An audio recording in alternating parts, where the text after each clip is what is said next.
Happy Friday, everybody. Welcome to this presentation. My name is Joe Schmidt. I'm the Social Studies Specialist from the Maine Department of Education. I'm happy today to host Kathleen Newman and Brittany Cook from the Maine Historical Society.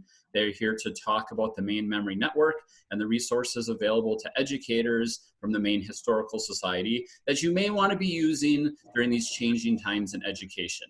Kathleen and Brittany are going to give you a little bit of a tour and explain to show you some things about how you might want to approach this type of work.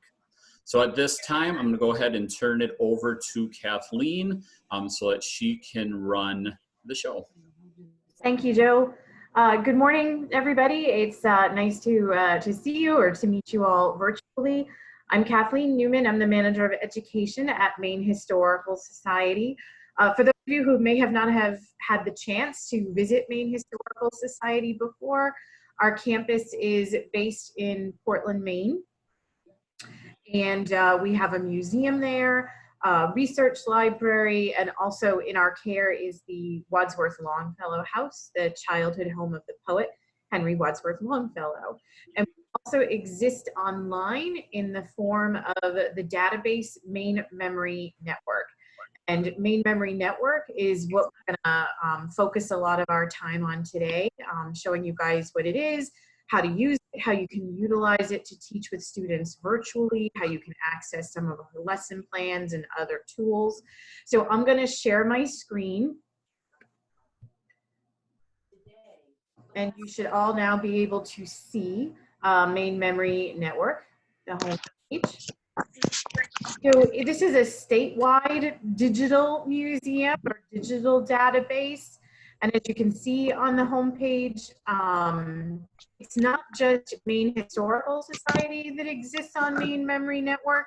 It's more than 270 different organizations from across the state of Maine. So other historical societies, libraries, museums, collecting organizations, and also now we have individual contributors too.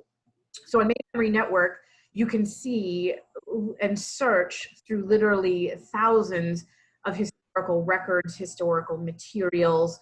So like what you're seeing go by on the screen right now are a lot of different historic photographs, maps, manuscripts, and also different historical artifacts, historical items. So what I'm gonna do first is just kind of give you like a quick peek at some things that you and your students could come across on Maine Memory Network. Maine Memory Network is free.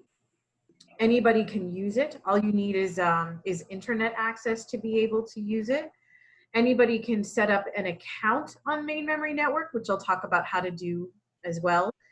It's very easy to do, and that's also free. And through Maine Memory Network, you can create albums and share them with each other, share them with your students. So I'm going to talk a little bit about how to do that too. I'm already logged into my Maine Memory Network account. So I'm going to just show you guys some things that I've come across on Maine Memory Network before that just kind of give you a flavor for what's available on the database, some things on there that are interesting. Like I said, there's a lot of manuscript material on Maine Memory Network. This one is from 1692. This is a deposition against a woman named Rachel Clinton that was made by Thomas Burnham. They were neighbors. Thomas went to the authorities saying, I have a problem with my neighbor Rachel. So the authorities asked, what's the problem? And Thomas said, well, she was milking my cows without my permission. And then she turned into a gray cat and she jumped on my roof. Which we all know, you know, sometimes that can happen. And so you can look at the document, you can zoom in on it. If I click on zoom, go in real close to the document itself. This is sort of like the best thing to actually being at the museum. This is a document that lives at Maine Historical Society. You can look at the document close. Sometimes reading manuscripts like this can be a challenge. This was written in 1692. The handwriting is a little different from what we're used to. In my experience, not every student is fluent with reading script or reading cursive. Spelling and the grammar is very different from what we're used to. So I'm going to go back to the main page for this item here. There's a little description underneath the item that tells us a little bit about it. And then if you see right here where my cursor is, it says click on, view a full transcription. Look at the item itself right next to a typed transcription, which can make it, all the written material on Main Memory Network can help make it a little more accessible to everyone. So that's helpful. A lot of great manuscripts on Main Memory Network. Let me show you some other things. There are a lot of great photographs like this one. This is a photograph from 1910 that lives at the Freiburg Historical Society. And I love to show this photo to students with the question, how many of you have ever messed around with Photoshop before or used a filter on a photo that they've taken to make it look a little different? What we're looking at here, 1910, so photography was not in its infancy. Photography kind of becomes a thing around 1840, but it's still fairly new. It's less than 100 years old. What we're looking at is a double exposure. This is Lauren Olney in Freiburg in 1910. He's playing cards with himself. So it's the same man on both sides of the photograph. So it's an early form of Photoshop that he achieved before you could do that with a computer.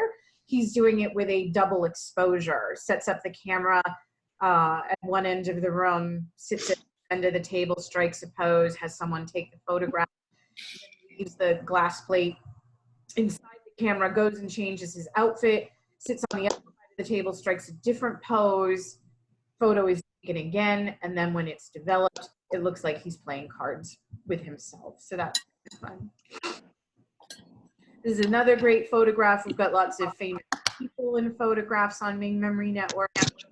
This is one of Margaret Chase Smith. It's her school photograph from 1903. I think, look at the description, yep, just 6 years old. It's her first school photo.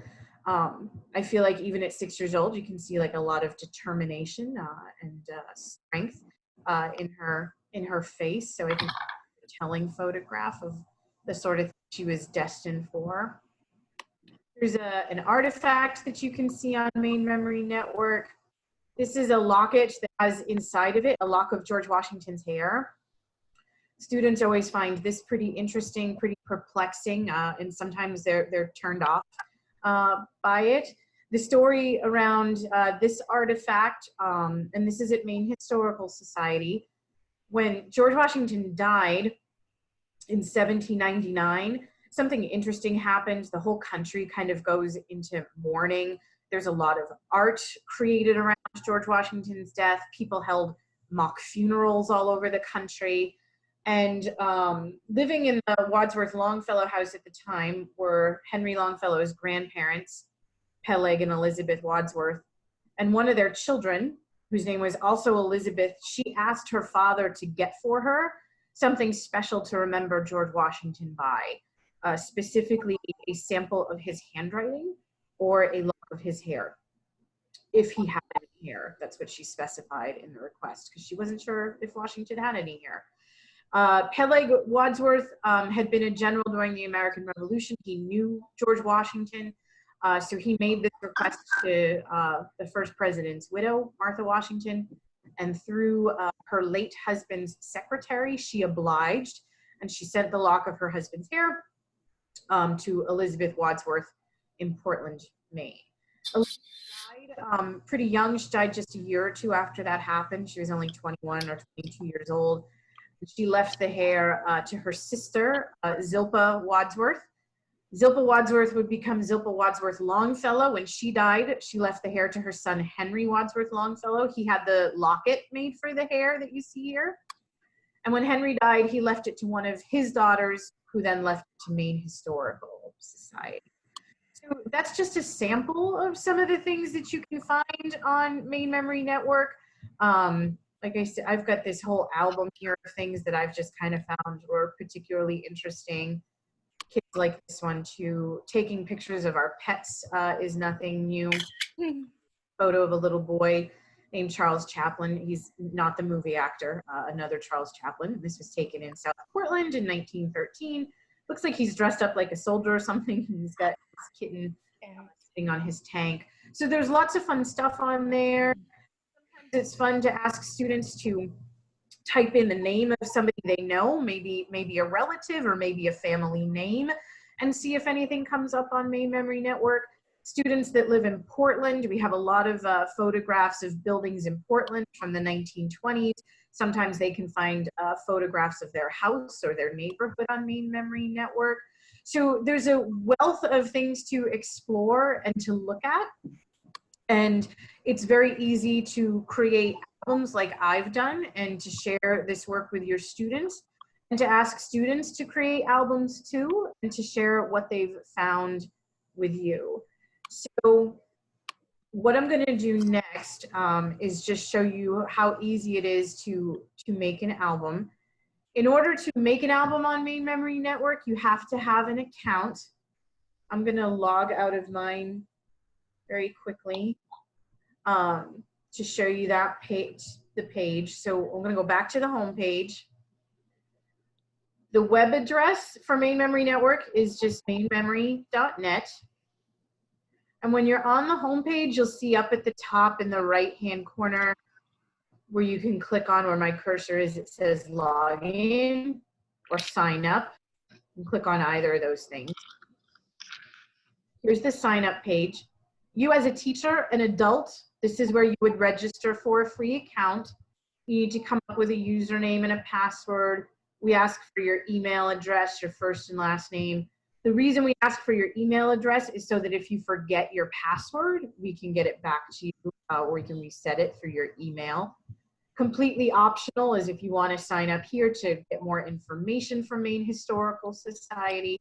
It's very easy to sign up. If you've ever signed up for an email account, you should be able to do this. What's important to remember is that when you're asking your students to sign up, if they're under 14 years old, that they register here where my cursor is now. If you're under 14, register here. This is because this is for child protection. We can't ask them particular questions. We can't ask them for an email address if they're under 14. They would register for a children's account, which is also very easy.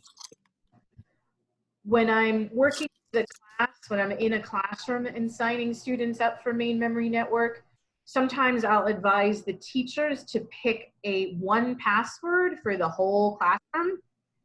The password has to be at least 8 characters long. It has to have at least one number and one letter. So sometimes the classroom password might be the teacher's last name, 123, something simple. So that if students ever forget their password, that way you have that information. Because we're not asking them for their email, if they forget their password, there's no way that we can reset it for them. So if you want students to create a Maine Memory Network account for school, it's a good idea to try and come up with either assign them a password that you create or come up with one that the whole class is going to use. So it's easy to sign up for an account. I'm going to log back into my account and show you guys how to create an album.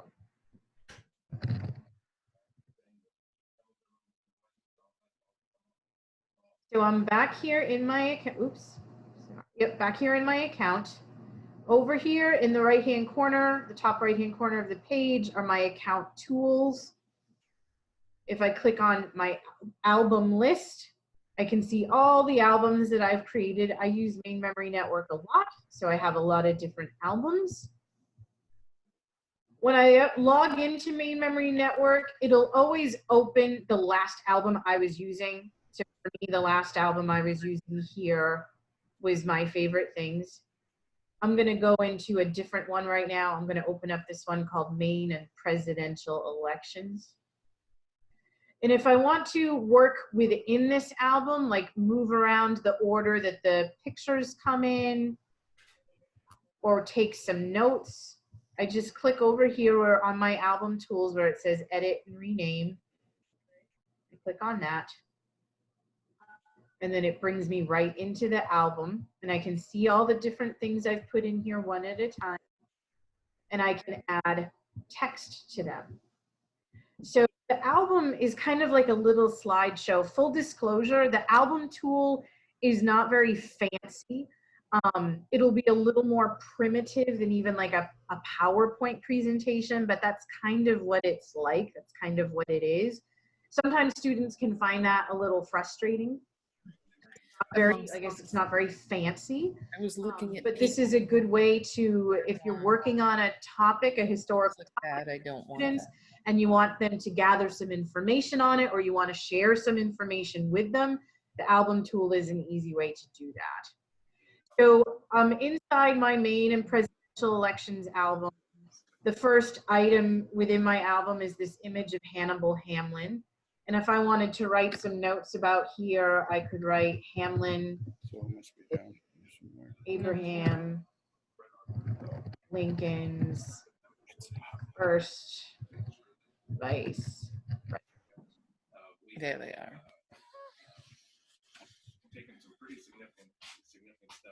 And then anytime I make a change to the album, I'll click on save all the changes Down here. and now that should be You see it? saved. There it is. I don't know what is this. I don't want to be looking. I can move things up and down. Like if I wanted Hannibal Hamlin to be the second thing in my album, No, I'm not up there. They're Spot. not season. or I could change the number right here. I want him to be this, you know, let's say I want him to be the second slide, or make him the third slide. Putting number 3, save the changes, and we should see him move. Yep, now he's moved.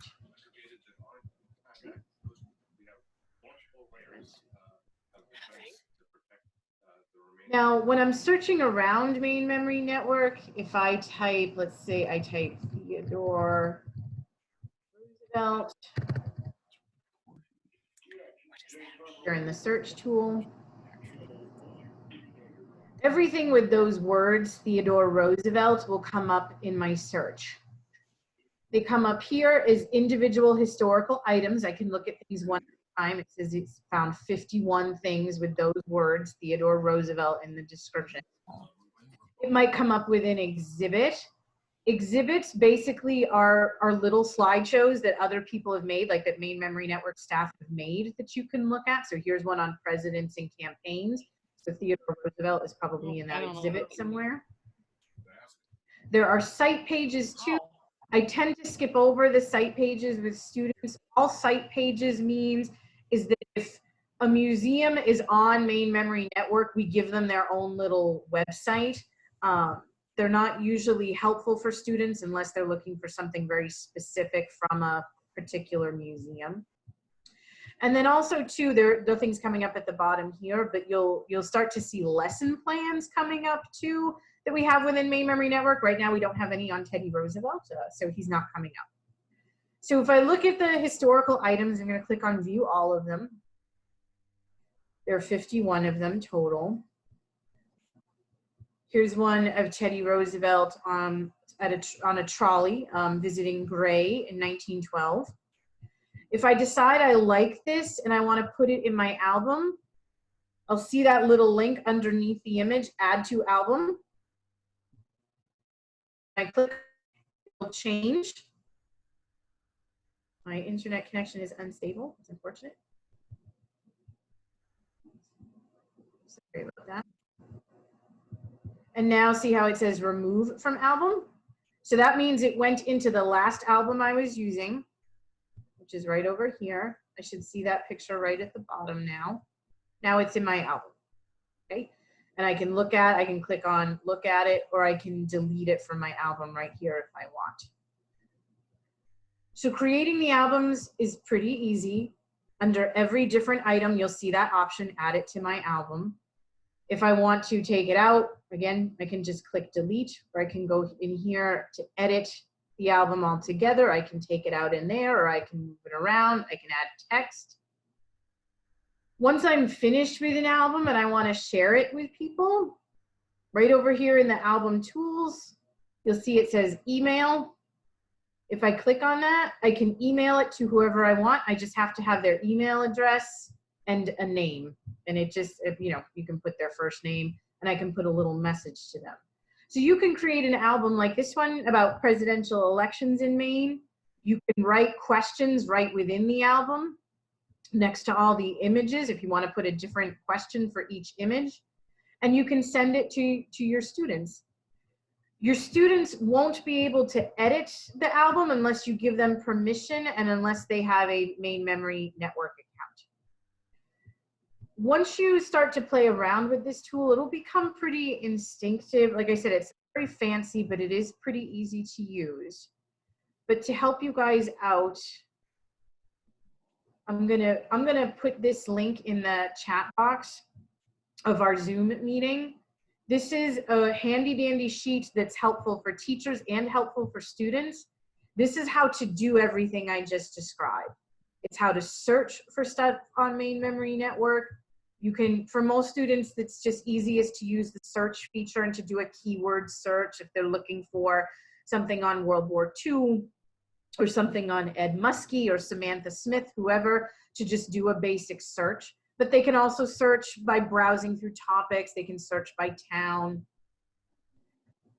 This worksheet, or not worksheet, these directions also explain how to create an account and how to create an album. And it links you to Maine Memory Network and also to where you can find help if you find these directions aren't quite enough. You can always find help on our webpage. So I'm going to copy this, and in a moment I'm going to put it in the chat box for this Zoom meeting, so that you can, again, this is easy to share with your students. You can help them get set up with an account and to start creating albums. So that's Maine Memory Network in a nutshell. That's kind of like a quick and dirty, or like a crash course in how to use Maine Memory Network. I think more than anything, if you've never been on Maine Memory Network before, the key is to just start to look at the website and to start looking around a little bit, start exploring. Maybe do a practice, create an album, see if you can email it to yourself or email it to someone you know and see how it looks. Like anything else, it just kind of takes a little trial and error, but it's really easy to use. And there's a wealth of historical items and historical records on there that touch on all aspects of Maine history. And students really like, in my experience, getting to dig in and to actually look at those primary sources. Again, it's sort of the next best thing to actually being there, to actually visiting Maine Historical Society or Presque Isle Historical Society or the Seashore Trolley Museum. You can explore Maine history from all parts of Maine without ever actually having to leave home. So I hope that this has been helpful. If you've have questions as you continue to look around, Brittany and I will make sure that you guys have our email addresses before the meeting ends today. So if at any time you're struggling with any aspect of this, don't hesitate to reach out and ask. I'm going to turn it over to Brittany now, and she's going to go into a little more detail on some of the lesson plans that are available on Maine Memory Network, some of the new things that she's working on to help teachers, especially in this time where you might be trying to teach virtually. And then we can open it up kind of for some general questions too. So I'm gonna see if I can make Brittany the host. It's not letting me make Brittany the host. Okay, I just took it back. I'll make Brittany the host. Okay. Just again, friendly reminder, in the presentation, unless you have a question, if we can make sure microphones are muted, we were picking up some different background noises and discussion. So Brittany, I'm going to turn it over to you. Okay. All right. I think I have it now, and I'm going to start sharing my own screen here. Okay. So my name is Brittany. I'm the Bicentennial Education Fellow for Maine Historical Society. So this being 2020, we are in the 200th year of Maine statehood.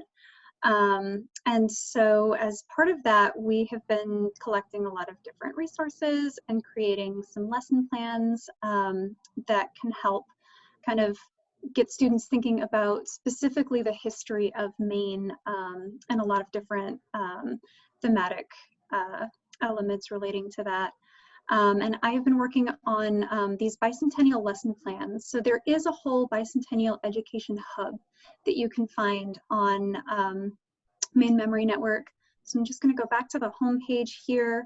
And you can either get to it right from this first image, or if you just scroll down a little bit, you can find a lot of different resources that are available on Maine Memory Network, including resources regarding the bicentennial. And I'll talk a little bit about some of our online exhibits that we have as well. But I'm just going to go into Maine's Bicentennial. Talks about different ways to connect. And then when you go down to educate, you can look at the Bicentennial Education Initiative, search and browse our lesson plans. So I've been creating some lesson plans. We've also had some lesson plan submissions from teachers. And I'll talk about that in a little bit as well.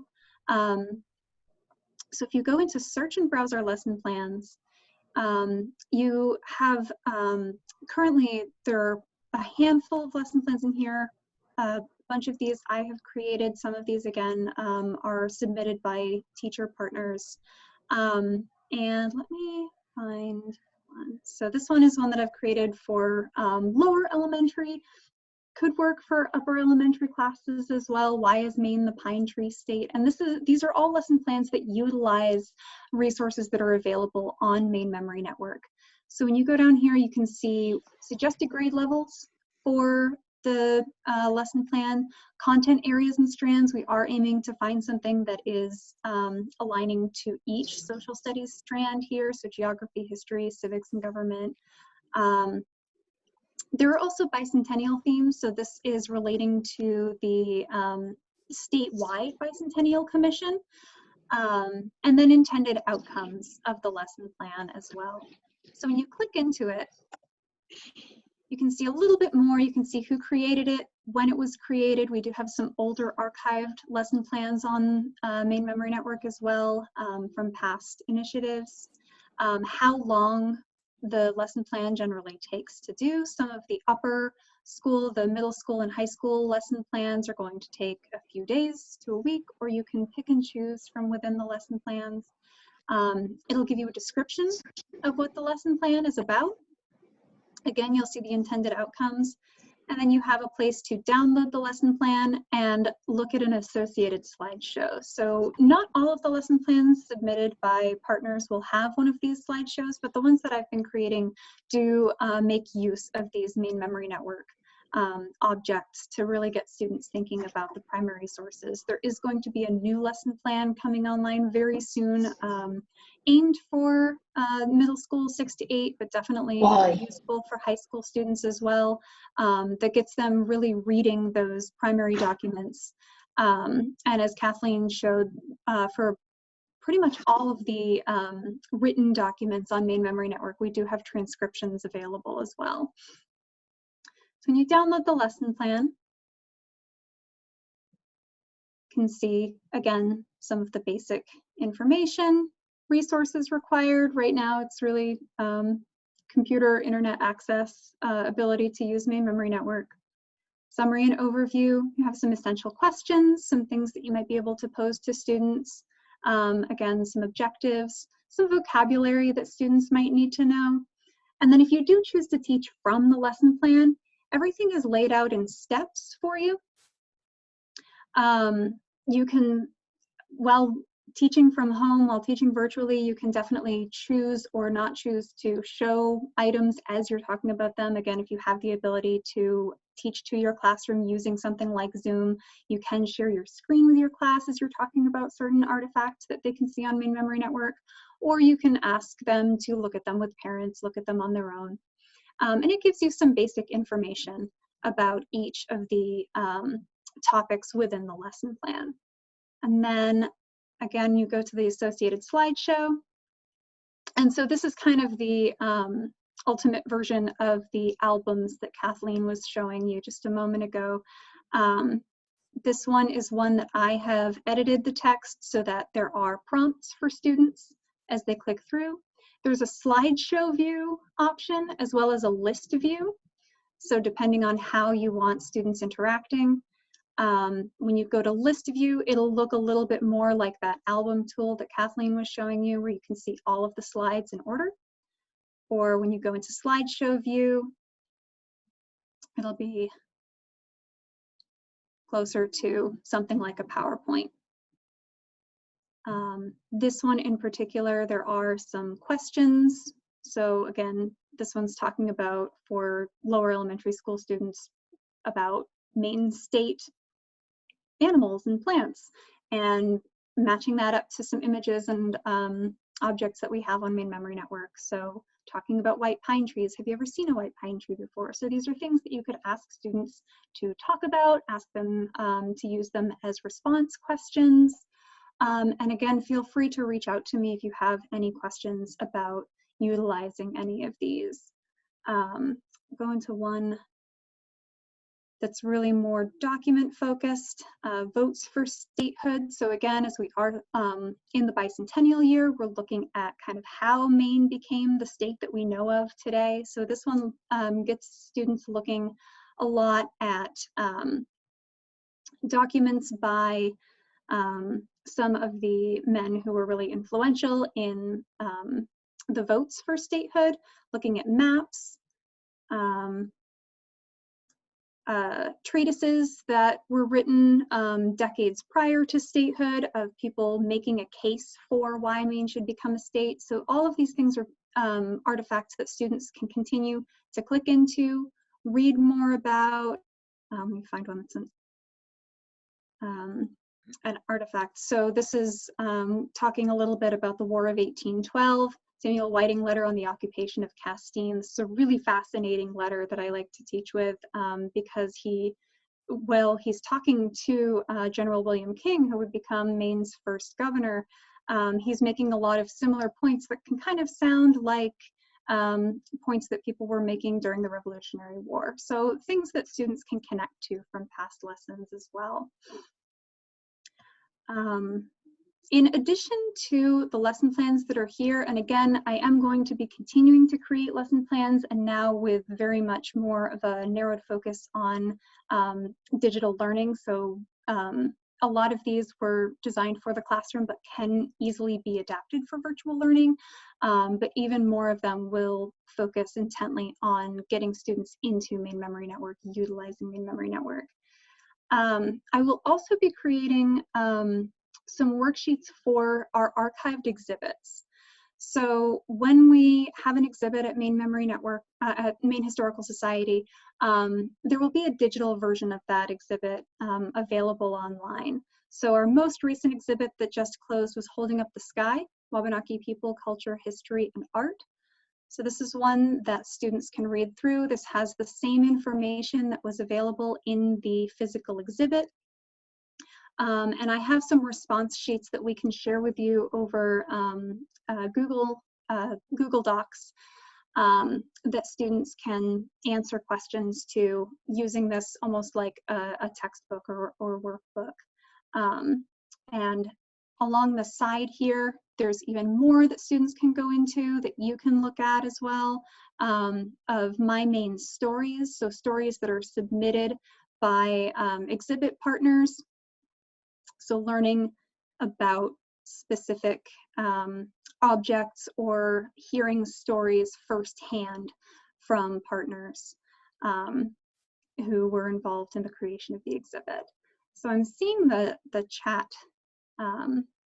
flashing a little bit, and I'm wondering if we should start looking at some questions, folks. Kathleen? Kathleen's been kind of answering some things along the way. I think you're good right now, Brittany, if you want to keep going. Oh, great. So I'm sharing too. So far we have those response sheets that Brittany mentioned. We have one for the exhibit Making Paper, Making Maine, which I just shared, and I'm going to share the one now for the exhibit 400 Years of New Mainers. Mm-hmm.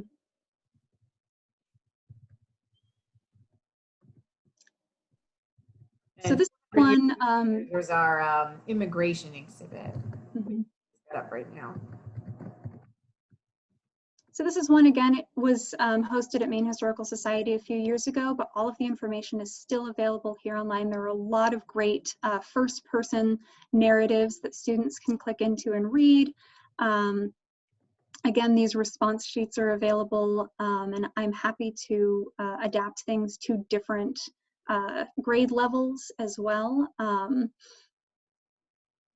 And again, the exhibits are usually about a page or two. I think one of them may get into about 3 pages long, but they all have these subsections as well, learning more about slavery in Maine, learning more about Irish experiences in Maine, Americanization programs. So all of these different things that relate to the same thematic idea. I know one of the things that Brittany and I have been wondering is, this is what we've got on Maine Memory Network right now, and here's the stuff we shared today is the stuff that we imagine will be helpful to you as more and more of you are trying to teach virtually or still support your students with their learning, even though schools are closed right now. So if you have ideas though, if you say like, look, this stuff is great, but it's not really what I'm looking for right now. What I really need is ABC. Please let us know what you've got in mind. We did get some positive feedback from one teacher who said, I'm working like 14 hours a day. I'm having to create a lot. A soup to nuts lesson plan isn't really what I need right now, but she really responded well to saying, here's an exhibit and here are some questions Brittany's created about the exhibit. It's a Google Doc you can share with students. She thought that was great. So if it's you guys are looking for something very simple or something a little more complicated, are training sessions like this helpful? I shared Brittany's email and my email in the chat box there. So even if you don't have an answer to that right now, but you have a thought later, here's what I need, or here's what I could use some help with, or I'm trying to find something on Maine Memory Network on this particular topic and I'm not having any luck, feel free to email us at any time and let us know, what it is that you need and what you have in mind. This is kind of new territory for everyone, so we know folks are just kind of figuring it out as it goes along. And I think that's true for Maine Historical Society too. So the more input we get from teachers, the better we'll be at providing the tools that you need.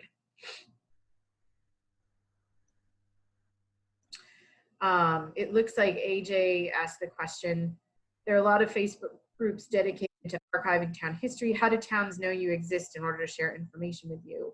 I guess I would say, Maine Historical Society is pretty active on social media too. That's one way places can interact with us. We try and share content from Maine Memory Network as often as we can. If you know of a local, a place in your hometown that's a collecting institution or that might have some stuff that would be a good fit for Maine Memory Network, don't hesitate to point them to say, yeah, hey, here's Maine Historical Society. You guys might have stuff that would be a good fit for Maine Memory Network. Don't be afraid to send them our way.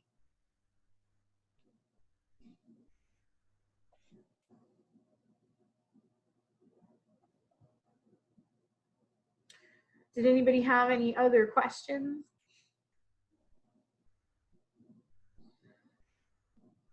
One of the other pieces of Maine Memory two other things that I'll say quickly then before we wrap up, and unless anybody else has some other questions.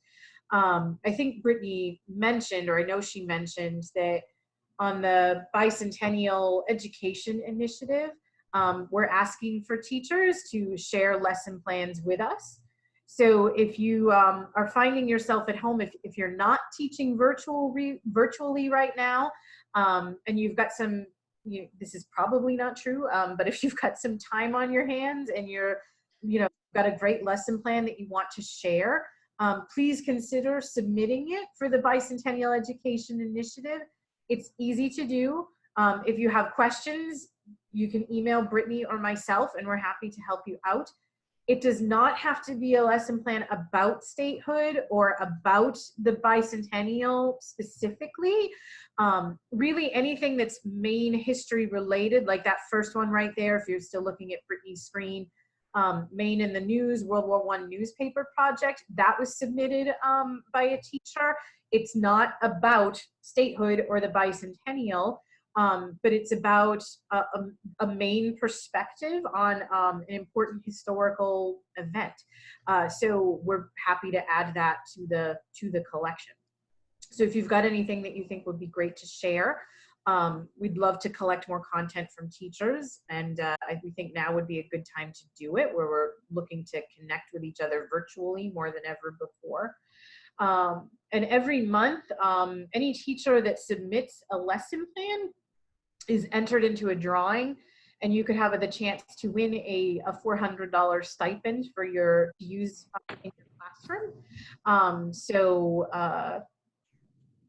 We hope that more and more of you, if you don't have a lesson plan but you know someone else that might be a good fit, please send this their way. And then the other thing I wanted to say, I'm going to share my screen, or actually, never mind. Brittany, can you? Oh, yep. I got you, Kathleen. I'm switching it back over to you. Thank you.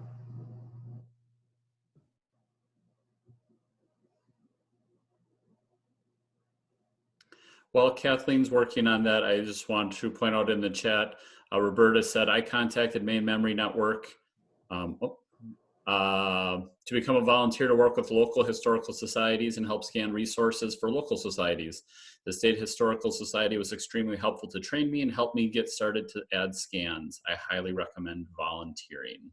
That's fantastic. Thank you so much. That's really good to hear. The other great way to become a contributor on Maine Memory Network, a real easy way, is through My Maine Stories. So I'm on the homepage again, and you can see right here where my cursor is, My Maine Stories. This is where anybody who has a story about Maine that they would like to share can share it. Now I say anybody, I think it's important to remember when we're working with students, you have to be 14 years old to submit a story to My Maine Stories. So if you're working with students that are 14 or older, this is a good option for them. You also have to be aware that we can't have images of anyone who is younger than 18 at the time the image is posted. So just kind of be mindful of the rules if you're submitting something. But again, this is a great place. If you have a story about Maine that you would like to share, you can share it here on My Maine Stories. It could be, oh, you know, I was born in Maine, I grew up here, and this is what I love about it. Or, oh, I remember a really special vacation we took, you know, to Sebago Lake or to Kennebunkport. When you look at the page right here, this is a Maine's family story, being prisoners of war in Manila. Teresa Secord, who's on the board at Maine Historical Society. She's a Wabanaki basket maker. She's telling her story there. You can look by topic. We don't have My Maine Stories is still fairly new, so the list of topics is growing, but things like food, health and medicine, immigration, Wabanaki stories, or there's just general Maine stories. And when you click on a story, here's one about movie theaters in Portland. You can submit a video, so a person telling the story. That's what we're looking at here. I'm gonna go back, find something a little different. Orphanage on Revere Street. This person included an image of the place they were talking about. They included a couple images actually, but the story is actually told via text. So you don't have to do video, you can do text and you can do images. It's very easy to do. On the menu at the top here, if you just click on Tell My Story, again, it's kind of like signing up for an email or, some kind of online service. You put in some information about yourself, the topic of the story, when your story took place, a little summary. You can add the audio or the video. It's very easy to do. One of the things we're suggesting right now is with families sort of stuck at home looking for projects, this could be a great way to record like a family story, to maybe go through an album with your grandparents, and it's a good way for generations to, different generations to connect with each other. And this can be a useful teaching tool. This is another place where you can ask your students, you can assign them to look at a particular story, maybe answer some questions about it. But again, if you're at home right now, or you know someone who is, and they're looking for a way to kind of contribute, maybe even talk about their experience of having to social distance during this pandemic, this is a place where they can record that story easily and very quickly too.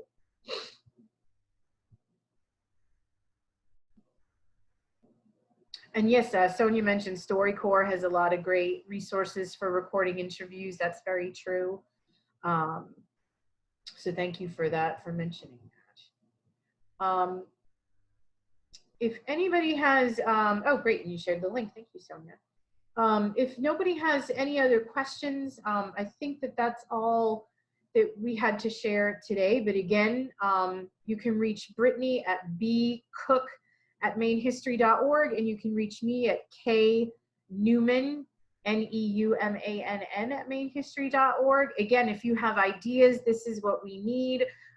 This was helpful, this isn't helpful, questions about how to use any of these resources, please don't hesitate to get in touch. Kathleen, can I ask you a question? Sure. First of all, I'm going to drop a survey into the group chat. If you would like to receive a contact hour for joining us today and participating, please complete the survey. Whatever email address you put in is the email address the certificate will be emailed to, whatever name you put in, et cetera, et cetera. That's going to fill out the survey for you. The last question on the survey is, did you complete the training? You must hit yes. Then you will get a 100% and it will automatically grade it and send it to you. If you get that answer wrong, you will not get the certificate.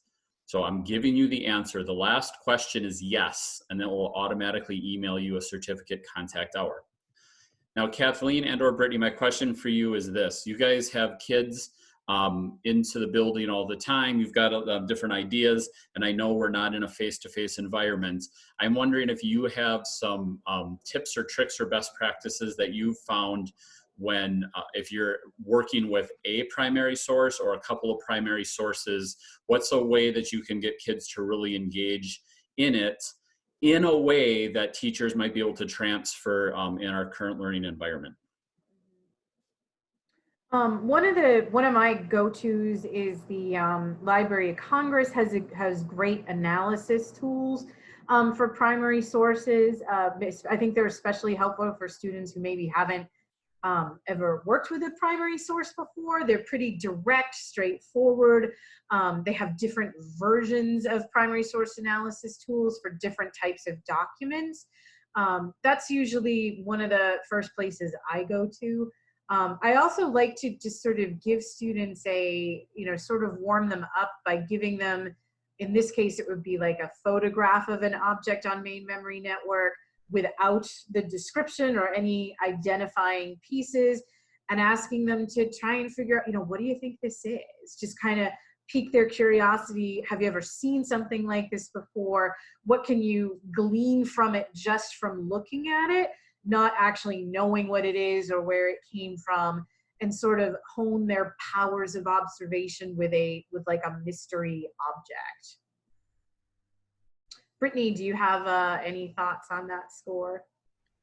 I'm also a fan of that close looking at objects, which again, using Zoom, the Zoom toggle on the on Maine Memory Network for each object. And in addition to that, if it's something like a photograph, we have so many great photographs of documented historic events. Maybe they were something significant. Maybe it was just, a family outing or a town celebration, and just asking, not only what do you think is going on here, but like, what do you see that makes you say that? Like, what what is it about this photo? What are you noticing? I was doing something similar to this in a 5th grade classroom not too long ago. And the more they were looking, the more they were seeing, oh, what kind of clothing are these people wearing? Well, let's think about what time this might be. Does the building look like in the background? So really getting at specifics, but not necessarily with right or wrong answers, just getting them thinking about why they're observing what they're observing. So I'm a big fan of that. And I would say for looking at documents too, I mean, finding things, you can definitely get lost on Maine Memory Network looking at documents, but some of those that I've compiled into the slideshows for the lesson plans might give you a jumping off point for some of those. There, within the transcripts, there are some great things that can stand out as document-based questions that you can pose to students. I will do a little spoiler alert. This morning, I spent almost an hour on a call with the Library of Congress, and we were working on at least a 1-phase training, possibly 2, and possibly connected with the Right Question Institute to combine inquiry with that, because RQI has a grant through the Library of Congress. And they are on board and excited about doing it. We're looking at just potentially what that could be and what that could become. So that was completely unscripted when Kathleen said the Library of Congress, but we are working on some of those places. So that's probably at least a couple weeks out. But if you've kept an eye on the PD calendar I've done, we're kind of all booked out about that far anyway, but they're excited. She's going to take it back to her team on Monday and figure out exactly how many steps in this process that we can have. So stay tuned for that, and you can learn more about possibly what Kathleen was talking about if you're not familiar with our resources. Is there any last call for any questions when you have Kathleen and Brittany on the line right now, straight to the source at the Maine Historical Society? So here comes Sonia with a great question. Here we go. Oh, no question. No.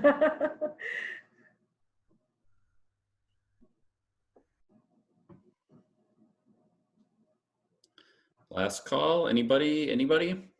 I did see earlier in the chat about being recorded, and I did respond in there. Yes, these are being recorded. The only thing is I have no guarantees of when these things are going to get uploaded. As you can imagine, there's a lot of things being recorded right now, and people are overwhelmed. And so the goal is to get this up. We're trying to figure out the most efficient ways to do that. And I'm hoping, I don't know if this sounds right, good. I'm hoping to be able to be given access so I can spend my weekend uploading all the videos. But if you're on the listserv, you will be the first to know because I'll put it out that way. AJ, did you get your question answered earlier? I saw that you had asked about how do towns know you exist in order to share their information with you? Did you want to ask Kathleen kind of directly about that? You've referenced that a couple different times. Yeah, that was what I mentioned, you know, that we have a pretty strong social media presence. But if you know of a collecting organization in your town, your county that's not on Maine Memory Network yet, tell them about Maine Memory Network, or feel free to send them directly to us and we can talk to them about how to become a partner. Anybody else with Kathleen and Brittany on the line? Otherwise, it's 12 o'clock. We can go get lunch. You're on break for a half an hour. Maybe hit